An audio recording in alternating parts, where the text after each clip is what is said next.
अस्सलाम वालेकुम students, welcome to channel fire medical learning. Students, आज की जो प्रेजेंटेशन है इसके अंदर हम biology class 9th chapter 9 transport के बारे में पढ़ेंगे।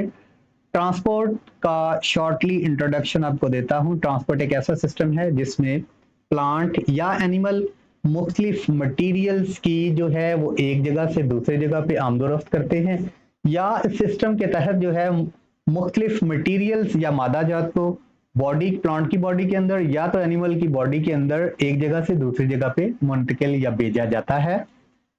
तो हमने प्लांट्स के बारे में पढ़ लिया, प्लांट्स के अंदर ट्रांसपोर्ट के बारे में, एनिमल्स के अंदर ट्रांसपोर्ट के बारे में, बिलखसूस ह्यूमन के अंदर ट्रांसपोर्ट के बारे में हम पढ़ रहे हैं।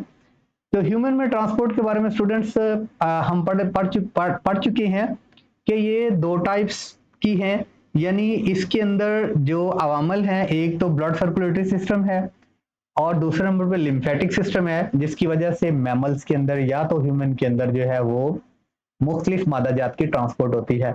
ब्लड की बात करें, ब्लड सर्कुलेटरी सिस्टम की, तो हम अभी ब्लड के बारे में पढ़ रहे हैं। तो ब्लड में भी हमने ब्लड सेल्स के बारे में इससे प्रीवियस लेक्चर में पढ़ा, रेड ब्लड सेल्स के बारे में, व्हाइट ब्लड सेल्स के बारे में। आज हमने प्लेटलेट्स के बारे में पढ़ना है, इनकी लाइफ साइकिल के बारे में और इनके फंक्शंस के बारे में पढ़ना है।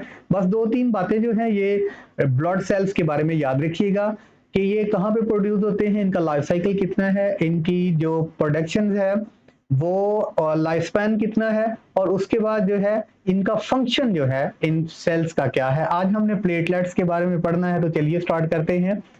प्लेटलेट्स को थ्रोम्बोसाइट्स भी कहते हैं। दे आर नॉट सेल्स, ये कंप्लीट सेल्स नहीं है, जैसे डब्ल्यूबीसीज था, रेड ब्लड सेल आरबीसीज था।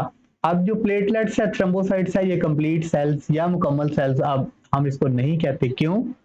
But are fragment of large cells of bone marrow. Bone marrow के मतलब मैं आपको बता चुका हूं कि वो लॉन्ग बोन के अंदर जो हालो स्ट्रक्चर, खोखला स्ट्रक्चर है, उसके अंदर जो प्रेजेंट मटेरियल है उसको हम बोन मैरो का नाम देते हैं। और ये बोन मैरो के बड़े बड़े फ्रेगमेंट लार्ज सेल्स हैं। इसको कॉल्ड क्या कहेंगे? Mega karyocytes. ठीक है, इनको हम मेगा कैरियोसाइट्स भी कहेंगे। उसके बाद they do not have any nucleus, इनके अंदर न्यूक्लियस प्रेजेंट नहीं, क्योंकि ये मुकम्मल सेल ही नहीं है, इनके अंदर न्यूक्लियस प्रेजेंट भी नहीं है। एंड एनी पिगमेंट, और इसके अंदर कोई भी पिगमेंट शामिल नहीं है, ये कलरलेस हैं। अब देखते हैं एक क्यूबिक मिलीमीटर जगह पे, मका मिलीमीटर जगह पे ये ब्लड के अंदर इनकी तादाद कितनी है। 1 cubic millimetre of blood containing 250 platelets, यानी 2.5 लाख जो है ये तकरीबन प्लेटलेट्स की तादाद जो है 1 क्यूबिक मिलीमीटर एरिया के अंदर 2.5 लाख प्लेटलेट्स की तादाद होगी। The average life span of a blood platelets about 7 to 8 days। अब इसका लाइफ साइकिल देखिए 7 से 8 दिन तक है, यानी ये ब्लड के अंदर 7 से 8 दिन तक ठीक रहता है, दुरुस्त रहता है, अपना वर्क प्रॉपर करता है, उसके बाद डिस्ट्रॉयड कर दिया जाता है। अब काम क्या करता है? Platelets help in blood clotting, ये ब्लड की क्लॉटिंग का काम करता है। अब ब्लड की क्लॉटिंग क्या है? कभी कभी स्टूडेंट्स हम देखते हैं किसी न किसी वजह से किसी पार्टिकल पर्सन को कट लग जाता है और वहां से ब्लीडिंग स्टार्ट होती है।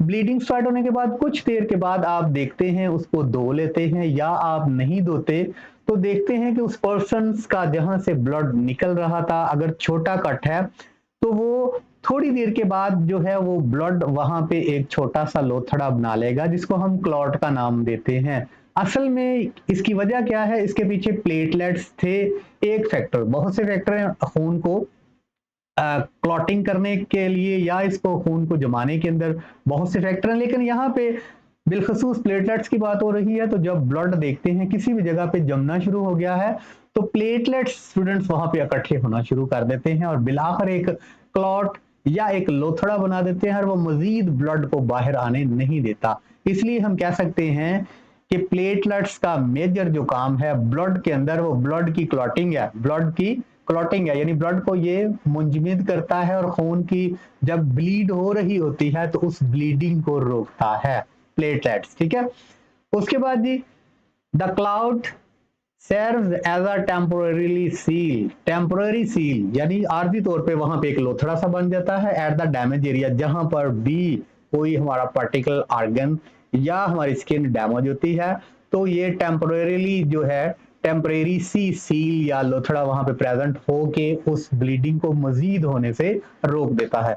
तो स्टूडेंट्स आज की प्रेजेंटेशन के अंदर प्लेटलेट्स के बारे में हमने पढ़ा। इंशाल्लाह नेक्स्ट जो भी हमारा टॉपिक है, जो भी हमारा कंटेंट होगा, इंशाल्लाह उसके साथ दोबारा मुलाकात होगी। अस्सलाम वालेकुम।